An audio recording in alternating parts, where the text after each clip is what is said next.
Elza Sharif sebut miliki saksi lihat terpidana pindahkan jasad Eki dan Vina.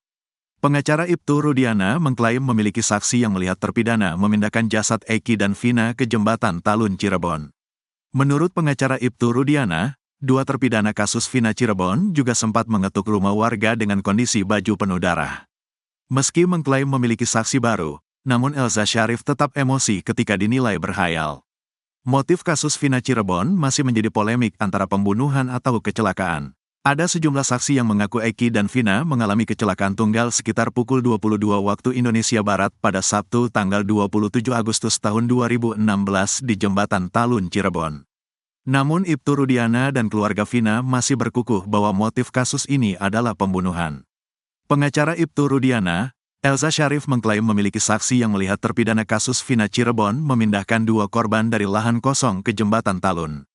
Saya sudah mendapat beberapa saksi lagi yang memperkuat, melihat langsung pemindahan korban dari tempat itu pindah ke flyover, kata Elza Sharif.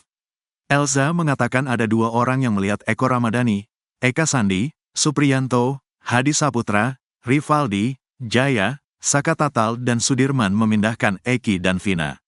Ada dua saksi, katanya. Sayangnya, Elza Sharif masih merahasiakan saksi yang dimaksud. Nanti kita amankan dan tidak perlu orang lain tahu. Nanti itu akan kita buka. Saya yang akan turun langsung, kata Elza Sharif. Tak hanya itu saja, Elza Sharif juga mengklaim ada saksi yang melihat dua terpidana dalam kondisi penuh darah.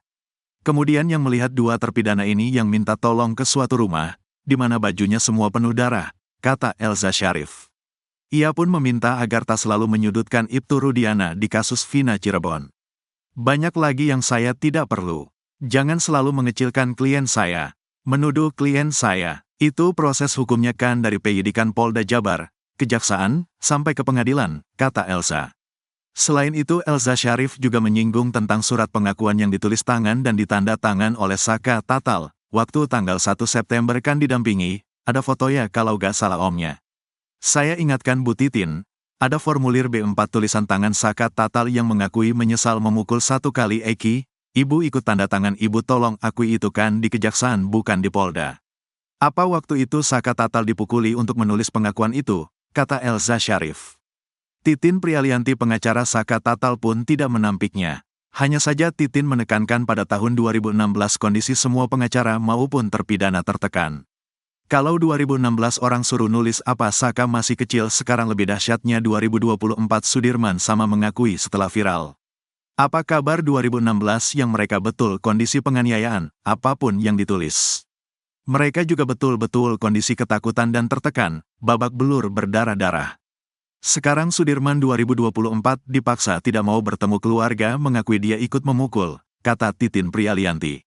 Titin bahkan menyebut semua yang diucapkan Elza Sharif adalah khayalan.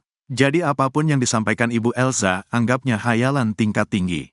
Gak ada urusan begitu, 2016 itu semua ketakutan, kata Titin Prialianti. Mendengar hal itu, Elza Sharif langsung emosi. Dia tak terima alibinya dianggap sebagai khayalan.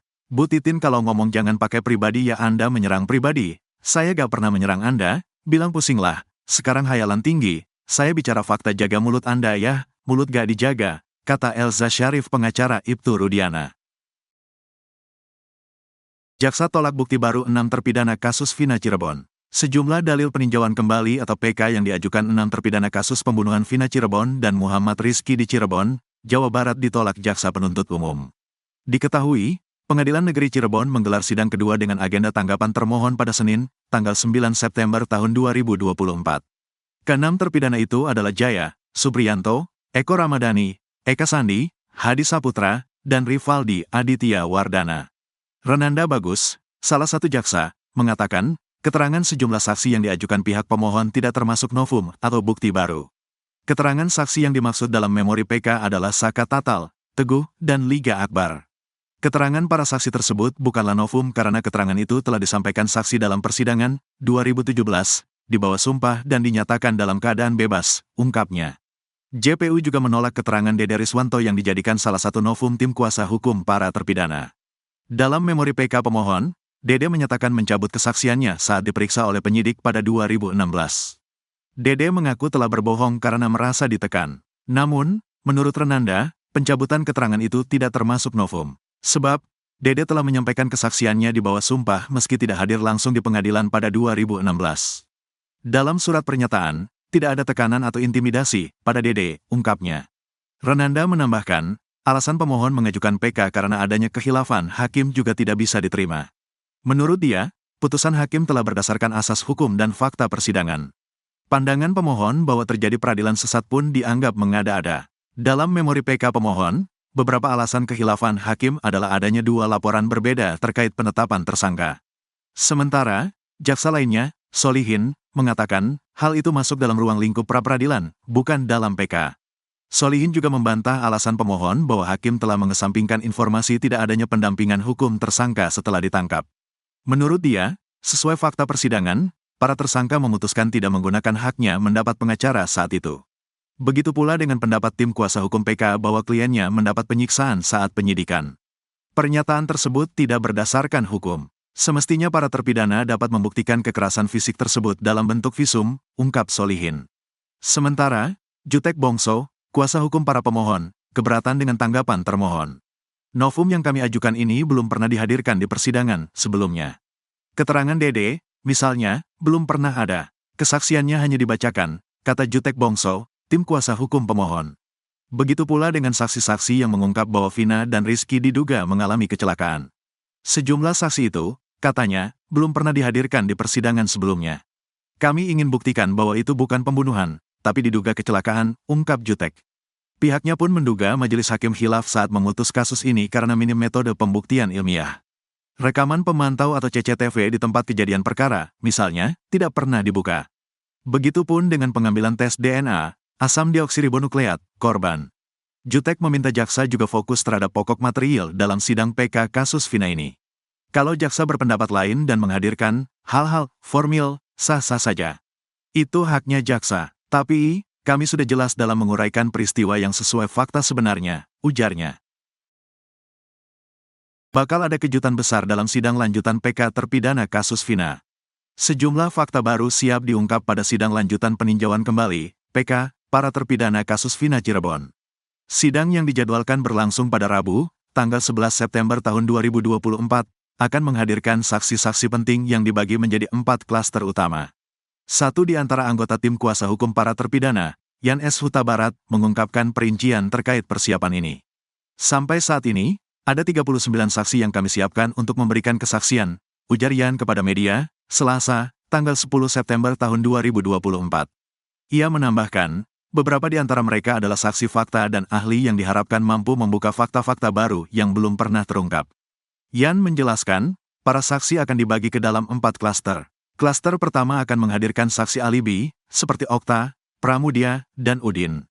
Mereka siap memberikan kesaksian mengenai kejadian di lapangan. Klaster kedua adalah saksi yang akan mengungkap dugaan kebohongan peristiwa, termasuk mantan RW, pemilik warung Madura, serta Suhari dan Samsuri.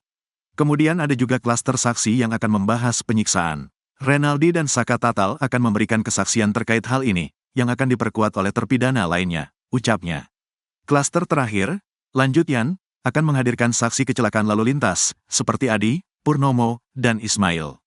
Kami juga akan mengaitkan keterangan Mega, Wit, Franciscus, Arta, Anwar dan Yusra dengan peristiwa kecelakaan tersebut, ucapnya.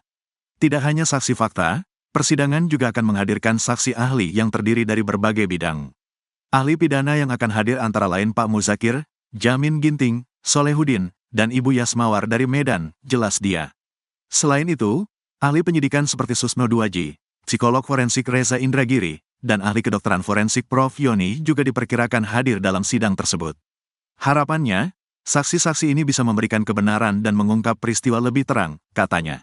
Sebelumnya, sidang PK pada Senin, tanggal 9 September tahun 2024, merupakan tanggapan dari jaksa terhadap memori PK yang diajukan oleh 6 terpidana kasus Vina Cirebon, yakni Eka Sandi, Supriyanto, Hadi, Jaya, Eko Ramadhani, dan Rivaldi. Namun, seluruh memori PK tersebut ditolak oleh jaksa. Tanggapan jaksa hanya formil, tidak menyentuh material dari memori PK yang kami ajukan, ujar Jutek Bongso, anggota tim kuasa hukum para terpidana, selepas sidang. Jutek mengungkapkan, timnya telah menyertakan banyak fakta baru dalam memori PK, termasuk saksi-saksi kunci yang belum pernah dihadirkan dalam sidang sebelumnya. Kami yakin, Hakim akan mempertimbangkan fakta-fakta baru ini, terutama kesaksian dari saksi kunci seperti Dede yang siap mencabut keterangannya dan mengungkap kebenaran, ucapnya. Sidang PK berikutnya akan digelar pada Rabu, tanggal 11 September tahun 2024, dengan agenda menghadirkan saksi-saksi dari pihak pemohon. Kami akan menghadirkan 4 saksi fakta dan alibi pada sidang nanti, jelas dia.